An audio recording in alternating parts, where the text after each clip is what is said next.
Sudah lebih dari 100 hari aku pakai Innova Reborn tipe G diesel tahun 2026 yang improvement ini. Gimana rasanya setelah 100 hari pakai mobil ini dan tiap hari dipakai? Apakah menyesal? Apakah senang? Atau mobil ini ternyata underrated atau overrated? Kita akan bahas di video kali ini. Jadi setelah 100 hari pakai mobil ini, aku sekarang udah nempuh lebih dari 8.000 km. Ini bisa kalian lihat sebentar. Bisa kalian lihat odometernya. Aduh, bentar ya guys. Odometernya sekarang di 8.577 dengan average full ekonominya sekarang di 12,9.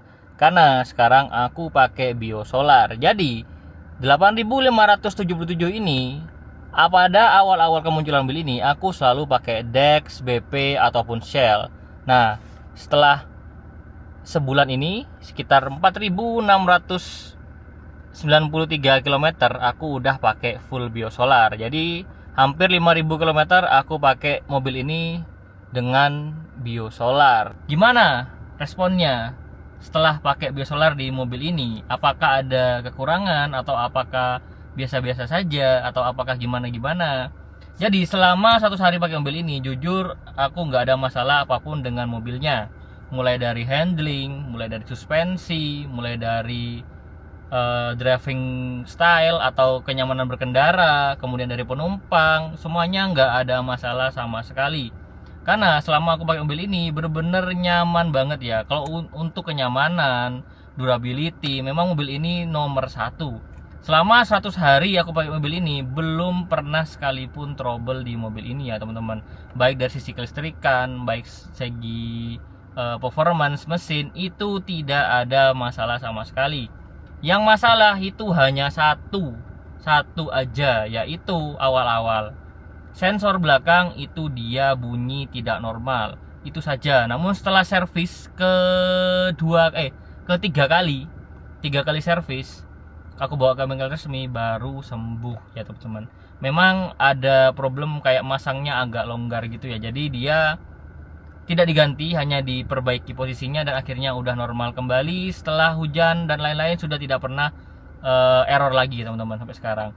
Kemudian masalah transmisi AT yang katanya dia kasar, tapi tidak dengan mobil ini.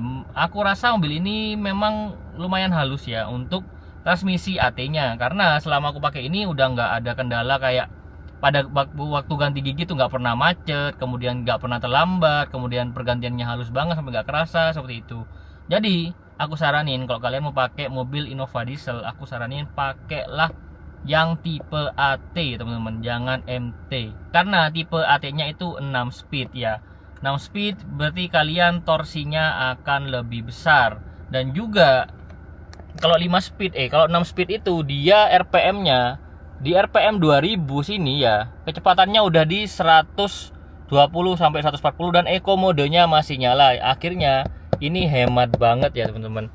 Dan yang aku suka dari Innova Reborn yang tipe improvement ini adalah dia bisa terhubung sama Apple CarPlay. Apple CarPlay-nya dia lengkap ya teman-teman.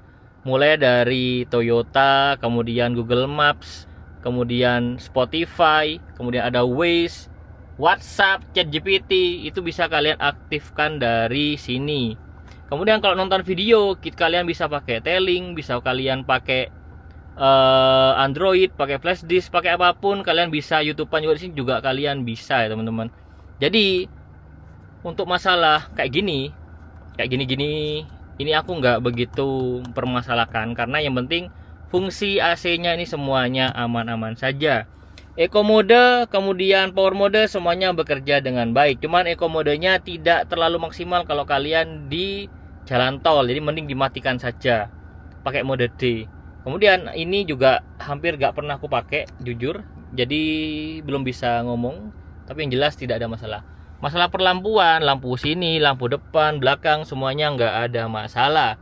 Kemudian yang aku coba yang keluhkan itu hampir nggak ada ya. Untuk spion berapa kali ditabrak, nggak pernah nggak pernah kalah. Jadi selama ini udah ditabrak 3 kali. Yang pertama ditabrak sama expandernya copot. Kemudian ditabrak sama Innova tipe yang lama, yang barong, itu juga yang nekuk punya mereka. Kemudian terakhir itu ditabrak sama Mobilio kalau nggak salah, ini juga punya dia yang copot guys. Jadi aku nggak akan pernah ganti ini ke tipe yang auto retract. Udah biarin gitu aja. Mungkin yang aku kurang ya dari mobil ini hanya ini aja sih, hanya di suspensinya. Awal-awal suspensinya tuh kalau aku sendirian itu dia agak mentul-mentul ya. Akhirnya aku ganti pakai lowering kit ya teman-teman. Kebetulan aku pakai lowering kit dari iSpring. Kalian bisa pakai lowering kit apapun, cuman resikonya lowering kit itu akan lebih keras, pasti akan lebih keras, tidak akan senyaman originalnya. Cuman kalau kalian sering sendirian, aku saranin, karena gemuruh angin yang di sini itu udah nggak kelihatan lagi setelah ganti lowering kit. Oke, seperti itu. Kemudian yang aku rasain lagi setelah pakai mobil ini, jadi sudah hampir 5.000 km aku pakai biosolar, aku belum ganti filter solarnya. Filter solarnya masih aman-aman aja, nggak ada notifikasi, tapi tetap akan ku ganti ya filternya. Malam ini akan ku ganti dan aku akan share ke kalian videonya besok. Secara sound system, mobil ini benar-benar worth it banget. Bisa kalian lihat video-videoku sebelumnya di TikTok, bisa kalian lihat dia sound systemnya mantap banget. Jadi nggak aku upgrade, dan sound systemnya bener-bener gacor ya teman-teman. Jadi aku bilang sih nggak perlu ganti lah. Kalau kalian bener-bener butuh yang ngebas banget, mungkin kalian tambah-tambahin dikit lah. Tapi overall originalnya nggak perlu. Kemudian ban makan sebelah, kemudian setir miring itu nggak terjadi di unit yang 2026 yang aku pegang. So far nggak ada masalah kayak gitu. Jadi ban makan sebelah dan lain-lain itu nggak ada ya. Dan kalaupun kalian menemukan yang seperti itu, apakah unitnya 2026, bisa kalian coba cek dulu. Kalau unit 2023, 2022 aku nggak bisa banyak berkomentar. Kemudian gimana perasaannya setelah pakai biosolar di mobil ini? So far nggak ada kendala, mobilnya aman-aman banget. Jadi gimana kesimpulannya? Kesimpulannya adalah mobil ini sangat worth it untuk dibeli. Kalau kalau kalian masih mau beli mobil ini di bulan ini nih, setelah Dex mahal ini, sebenarnya masih sangat worth it ya, karena mobil ini lumayan tangguh dan mau diminumin biosolar daripada SUV yang kelas atas.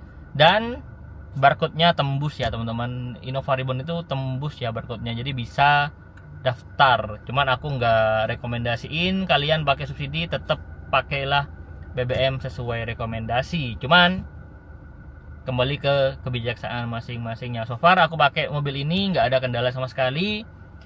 Kalau dibilang overrated sih enggak, benar-benar enak, nggak ada kendala sama sekali, rigid, nggak ada yang patah, nggak ada yang copot, nggak ada apapun. Jadi benar-benar oke ya. Mungkin salah satu hal yang mengganggu ya, renggang di bumper itu mulai kelihatan gitu. Itu aja sih minusnya. Lainnya enak banget ya, hampir aku gak nemuin minus dari mobil ini.